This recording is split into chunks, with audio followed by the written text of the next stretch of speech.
और एक और है, एक से एक दो लोग कंप्यूटर वाले। हाँ हाँ। सबसे पहले मैं आप लोग के द्वारा, आप लोग के थ्रू पटना वासियों को, बिहार के अभ्यर्थियों को, बिहार के जो कैंडिडेट्स हैं जो प्लान कर रहे हैं यूपीएससी करने का, बीपीएससी करने का, उन सबों को मैं सबसे पहले कंग्रेचुलेट करता हूं, बधाई देता हूं और धन्यवाद देता हूं दीपक जी को, दीपक प्रकाश जी को, मनोज जी को, जिन्होंने इतने जोश खरोश से, इतने पैशन के साथ, इतनी एनर्जी के साथ, इतने आत्मीयता के साथ इतने अच्छे इंस्टीट्यूट को लॉन्च किया है।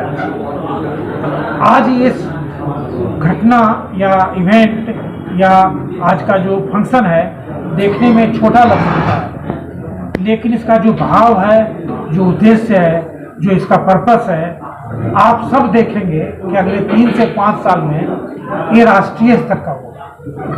तो मैं अपने आप को भी कंग्रेचुलेट करता हूँ।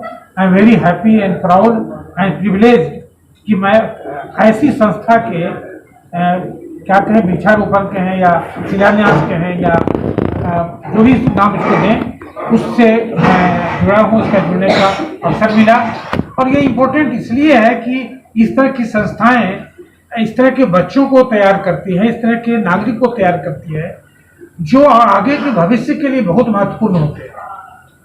ये संस्था सिर्फ इसलिए महत्वपूर्ण है कि कुछ लोग कम्पीट कर जाएंगे, बल्कि इसलिए महत्वपूर्ण है कि जो कम्पीट करके भारत का भविष्य लिखेंगे अपने कलम से, अपने हस्ताक्षर से, अपने सिग्नेचर से। तो आप सबों को बधाई, दीपक जी को बधाई, मनोज जी को बधाई।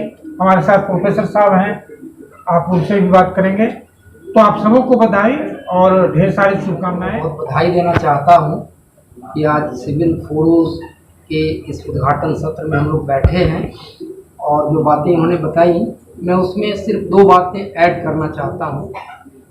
इंसान और बच्चों के जीवन के 2 पक्ष होते हैं। एक है किसी परीक्षा को पास करना और एक है उनकी क्षमताओं का विकास।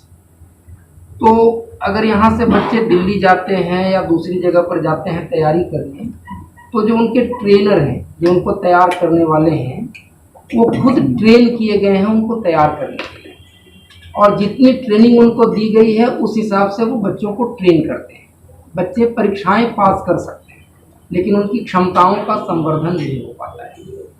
यहाँ जो दीपक प्रकाश है, ये खुद एक कमिटेड लर्नर की तरह, खुद एक परीक्षार्थी की तरह दिन रात लगे हुए हैं, चीज़ों को फर्स्ट हैंड महसूस कर रहे हैं। हर बच्चे के अंदर असीम क्षमता होती है, तो वो उनकी क्षमताओं का एहसास करवाना और उसको लेकर के खास परीक्षा की तैयारी करना और उसको पास करना, तो आपकी ओरिजिनलिटी आपके पास रहेगी। एक परीक्षा पास करके आप एक ब्यूरोक्रेट बन सकते हैं, लेकिन भारतवर्ष में बहुत सारे ब्यूरोक्रेट्स हैं।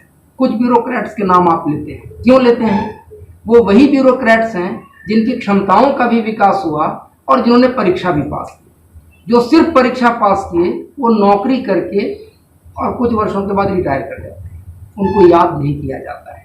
कुछ ब्यूरोक्रेट्स ही याद किए जाते हैं। वो कभी भी इनोवेशंस नहीं करेंगे, अपने ब्यूरोक्रेसी के अंदर में इनोवेशंस नहीं करेंगे, अपने ब्यूरोक्रेसी के अंदर नई चीज़ों का अध्ययन। ज़्यादातर बच्चे जब स्टार्ट करते हैं यूपीएससी प्रिपरेशन करने के दौरान, तो उन्हें सिलेबस का ही पता नहीं होता है, करना क्या है, कैसे करना है। अभी जैसे सर ने एक बहुत अच्छा एनेक्डोट बोला कि say if you want to go to Danapur, आपको दानापुर जाना है और आपने डेस्टिनेशन जो है वो आपको पता ही नहीं है कि दानापुर पहुंचने का रास्ता कैसे है, कैसे पहुंचोगे। Syllabus is like destination. UPSC का सिलेबस जो है वो सबसे इंपॉर्टेंट है, उसका एक एक चीज आपको पता होना चाहिए। Then second important thing is, ज्यादातर बच्चे जो है वो पीवाईक्यू को अभी भी पीवाईक्यू एनालिसिस पे ध्यान नहीं देते हैं। यूपीएससी एक सेट माइंडसेट के साथ क्वेश्चन पैटर्न को बनाता है।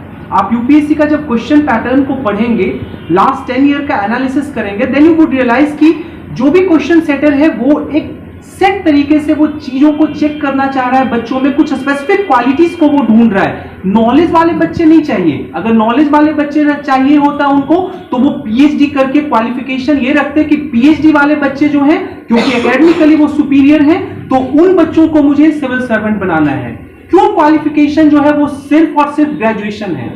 सिंपल, उन्हें जर्नलिस्ट चाहिए, but at the same time someone who can find solution to every single problem this society is going through, this society is facing.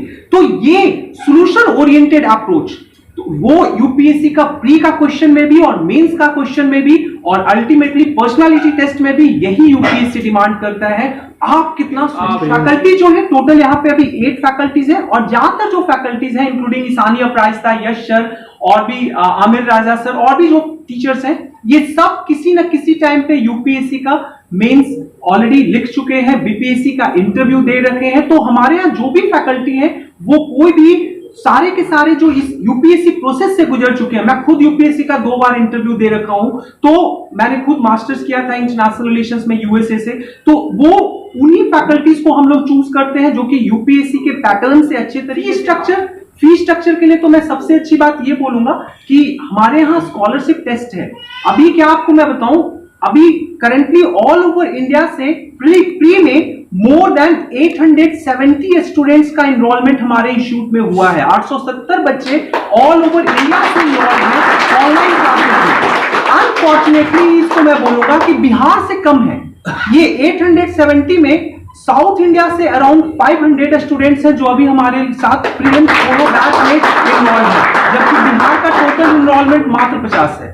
तो मैं ये बोलूंगा कि फी स्ट्रक्चर से ज्यादा ध्यान इस बात पे देने की जरूरत है कि ये जो हम लोग स्कॉलरशिप टेस्ट ऑर्गेनाइज करते हैं, बच्चों को सीरियसली लेना चाहिए, आकर एग्जाम दें और उसके बाद फी में 50% इंक्लूडिंग कुछ बच्चे यहाँ पे बैठे हैं जिनको 100% भी फी में रिबेट मिला है।